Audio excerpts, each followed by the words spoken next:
Bien, nous sommes aujourd'hui le 4 novembre 2014 et je tiens à rendre grâce et gloire à Dieu parce que j'ai vécu quelque chose hier d'assez surprenant et en même temps que certains peuvent trouver banal, mais dont moi je ne vois pas, que je ne prends pas dans le sens de la banalité, puisque je vous témoignais la semaine dernière encore de comment avec un frère en Christ, alors que nous étions en train de rouler en voiture, nous nous sommes rendus compte que des fois l'ennemi fait tout pour essayer soit de nous faire un accident, soit de générer des situations problématiques dans nos vies. Et en l'occurrence, qu'alors même que nous roulions en voiture, il avait fait envoyer une roche sur la voiture de manière à ce que nous nous retrouvions dans l'obligation de faire une espèce de déviation sur la route pour éviter la roche, ce qui aurait provoqué un accident, mais que Dieu, dans sa grâce envers nous, son grand amour et sa bienveillance envers nous, nous a bénis en envoyant l'un de ses anges,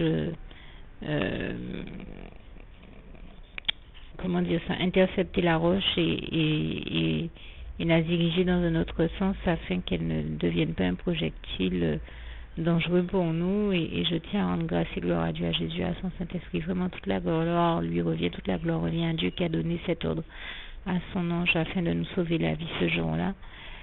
Puisque sans que Dieu ne soit intervenu, je ne vois pas comment nous aurions survécu. Donc, comme je viens de le dire, toute la gloire lui revient vraiment. Et là encore, donc c'était une fois où l'ennemi avait utilisé un projectile contre nous. Eh bien, hier soir encore, je l'ai vu le faire à 2 reprises. Je me dirigeais vers une partie de la propriété où il fait un peu plus sombre, mais où j'étais obligée d'aller récupérer quelque chose. Et comme je me suis trompée d'éléments, je n'ai pas bien vu ce que j'allais chercher. Enfin, je crois que j'ai oublié quelque chose, je ne sais plus trop quoi. Je ne vais pas nécessairement dire que je me suis trompée, ce serait pas dépeindre exactement la situation. Il y a juste que j'ai oublié quelque chose que j'ai dû retourner chercher et donc j'ai dû retourner dans cette partie de de la propriété qui est un petit peu plus sombre, dans la mesure où il y a un petit souci d'éclairage ces temps-ci à son niveau, mais en temps normal elle est très bien éclairée. Donc il fallait impérativement que je me rende dans cette partie de la propriété mal éclairée, et l'ennemi en a profité pour là encore essayer de m'attaquer. Je sais pas comment il peut toujours être en train comme ça d'être enragé et acharné après les enfants de Dieu, à les poursuivre et à toujours être en train de fomenter une attaque contre eux. C'est incroyable mais vrai, parce que je me suis dit, chez moi même, sur ma propriété même, il essaie de voir là encore comment est-ce qu'il peut m'envoyer un projectile et me créer des problèmes. Et en fait, il a essayé quoi? Mais de faire qu'au moment où je descends les marches pour aller ensuite me diriger vers le jardin et donc une autre partie plus sombre de la propriété, il a fait en sorte de m'envoyer, mais à toute vitesse, une chauve-souris qui passait par là.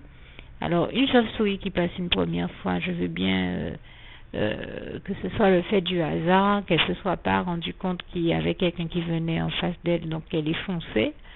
Mais la deuxième fois que je suis retournée dans le jardin, puis pour ensuite retourner dans cette même zone de la propriété dont je parlais, comme par hasard, vous voulez me dire qu'il y avait une deuxième chauve-souris qui fonçait encore sur moi, c'est quand même un peu bizarre, un peu fort le café, comme dirait l'autre, un peu fort. Nous ne croyons pas aux coïncidences en tant que chrétiens, et je dis, l'ennemi est vraiment, comme me disait un frère en Christ il y a quelques minutes, toujours en train de tout faire pour regarder ce qu'il peut faire pour emmerder les enfants de Dieu, mais franchement, son comportement est vraiment trop grave, et je rends grâce et gloire à Dieu. Donc il m'a sauvé la première fois de cette chauve-souris qui a été, on a la sensation qu'elle a été lancée pour essayer de m'atteindre comme un projectile aurait été lancé, comme l'ennemi avait lancé la roche sur la voiture. On comprend qu'il a fait la même chose avec la chauve-souris. Et je me serais dit, c'est le fait du hasard, peut-être si ça n'est arrivé qu'une fois. Mais même la deuxième fois où j'ai dû ressortir vers le même point que je cherchais à atteindre, mais qu'il y ait une seconde chauve-souris, on voit que c'est vraiment l'ennemi, parce que c'est comme si il m'a aveuglé pour que j'oublie quelque chose et que je sois obligée de retourner une deuxième fois dans ce coin de la propriété afin de mieux en profiter pour m'envoyer une deuxième fois une seconde chauve-souris comme un projectile et voir si du fait qu'il m'avait raté la première fois, il réussissait à m'atteindre la deuxième. Eh bien, toute la gloire revient à Dieu, à Jésus, à son Saint-Esprit, qui même la deuxième fois lui a démontré que malgré ce qu'il a osé faire, eh bien, c'est Dieu, c'est Jésus, c'est son Saint-Esprit qui ont eu la victoire et que aucune des chauves-souris ne m'a atteinte. Et vraiment, toute la gloire en revient à Dieu, à Jésus et à son Saint-Esprit qui a fait un tel exploit. Et je pense donc à Job, ce passage de Job 5, versets 8 à 9 qui nous démontre que Dieu continue à faire des prodiges, des miracles, des merveilles, et vraiment, et des exploits aussi de fait. Et vraiment, toute la gloire revient à Dieu, à Jésus, à son Saint-Esprit. Je pense aussi au psaume 60 ou 108, verset 13 à 14, qui dit avec Dieu nous ferons des exploits.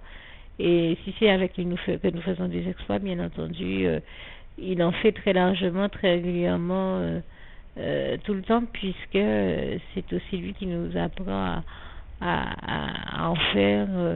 Et je pense également, et toute la gloire lui en revient, et je pense également à Isaïe 54, verset 17, qui dit « Toute arme forgée contre toi sera sans effet. Eh bien, je rends grâce et gloire à Dieu ici, qui a fait en sorte que le plan machiavélique de l'ennemi, et que les hommes qu'il avait choisis cette fois-ci contre moi, qui malheureusement étaient des animaux, n'ont pas pu atteindre leur cible, et toute la gloire revient à Dieu, à Jésus et à son Saint-Esprit. Merci Seigneur, je t'aime et nous t'aimons, nous tous tes enfants. Merci pour ton grand amour, décrit en Jérémie 31, verset 3 envers nous, toute ta bienveillance et tous tes bienfaits et toutes tes bonnes mesures et délicates attentions que tu as envers nous tous. Nous, en honneur et gloire à toi, éternel, mon Dieu, Jésus d'amour, Saint-Esprit. Merci Seigneur, je t'aime et nous t'aimons, nous tous. Juste une petite précision pour tous ceux qui ne sont pas encore, qui n'ont pas encore choisi la meilleure des options qui soit, qui est celle d'aller se placer, de faire le choix à soi-même, d'aller se placer dans les bras d'amour de Jésus-Christ. Pour se mettre à l'abri de ce monde cruel, eh bien, je partage avec vous la prière par le biais de laquelle on y accède. Et commence par vous rappeler également ce passage de Jean 14, verset 6, où il est écrit que Jésus-Christ est le chemin, la vérité et la vie. Nul ne vient au Père, Dieu, sans passer par le Fils Jésus-Christ, bien sûr. Je le dis à ma manière, vous regarderez comme il est actuellement écrit dans vos Bibles là encore.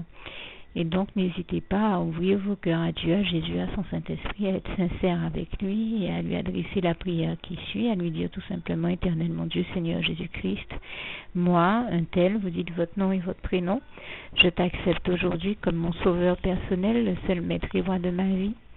Je remets toute ma vie entre tes mains puisqu'elle t'appartient, éternel mon Dieu, puisque tu l'as créée, cette vie. Donc tu en es donc le seul maître et propriétaire comme de tout ce qui existe dans tout l'univers. Je remets donc toute ma vie entre tes mains, je te la donne.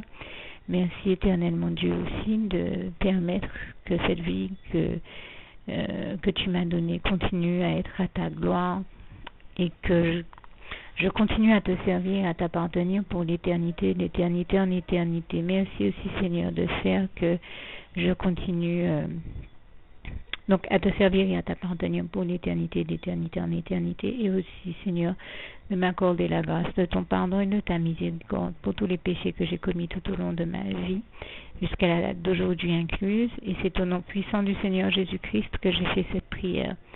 Et à vous tous qui avez fait cette prière, je vous dis que Dieu vous bénisse abondamment, puissamment, richement. Et surtout, n'hésitez pas à la partager avec tous vos proches et contacts, amis, membres de vos familles, collègues, bien-aimés, tous ceux que vous aimez. Et surtout tous ceux à qui Dieu vous mettra à cœur, avec qui Dieu vous mettra à cœur de la partager. Et comme j'aime à le dire, si vous n'avez pas encore pris le temps de faire cette prière, comprenez bien que voilà, ça ne vous coûte rien de la faire, c'est gratuit, c'est indolore, et que voilà, vous n'êtes pas obligé de me croire, mais moi il m'est arrivé tout comme vous de devoir faire cette prière un jour dans ma vie Et quand on m'a proposé de la faire, je me suis dit, et si c'était vrai, et si c'était vraiment Dieu qui, par ce biais-là, m'appelait à lui et me demandait de lui donner ma vie, de l'accepter, c'était Jésus qui était en train de vraiment me tendre la main et qui était en train de me demander de l'accepter comme mon sauveur personnel, je ne pourrais pas passer à côté de l'occasion de lui dire oui. Parce qu'il faut aussi que je reste ouvert ou ouverte à ce que Dieu peut avoir à me dire. Il faut que je garde mon cœur et mon intellect ouvert à ce que Dieu peut avoir à me dire. Donc je me suis dit, je ne peux pas courir le risque de passer à côté de mon éternité, de passer à côté des meilleures choses de la vie, surtout si le maître et créateur de la vie m'appelle et cherche à me sauver. Pour être sauvé, il faut bien que je lui dise oui, que je souhaite qu'il me sauve. Oui, Seigneur Jésus-Christ, je t'accepte comme mon sauveur personnel.